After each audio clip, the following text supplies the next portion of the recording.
ఏ లక్షణాలు ఒక మతిమరుపు ఉన్న పేషెంట్‌లో మీరు గమనిస్తే తక్షణమే న్యూరాలజిస్ట్‌ని సంప్రదించాలో దాని గురించి తెలుసుకుందాం. జనరల్‌గా మన దగ్గరికి వచ్చే పేషెంట్స్ చెప్పే కంప్లెయింట్స్ ఏంటంటే, సార్ నేను తాళాలు ఒక చోట పెట్టి మర్చిపోతున్నాను. మన డబ్బులు ఒక చోట పెట్టి మర్చిపోతున్నాను. కానీ వాళ్ళని మళ్ళీ క్వెషన్ అడిగితే, మళ్ళీ మీరు కొంతసేపు ఆగిన తర్వాత గుర్తొస్తదా అంటే, గుర్తొస్తదని చెప్తారు. అది మతిమరుపు కాదు.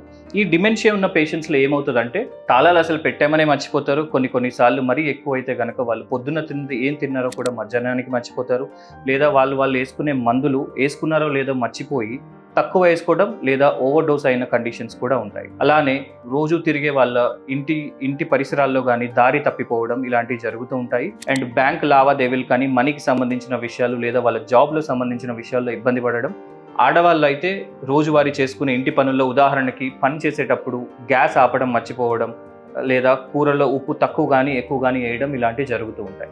ఇలాంటి లక్షణాలు ఏమైనా కనపడినప్పుడు తక్షణమే దగ్గరలో ఉన్న న్యూరాలజిస్ట్‌ని సంప్రదించడం మంచిది.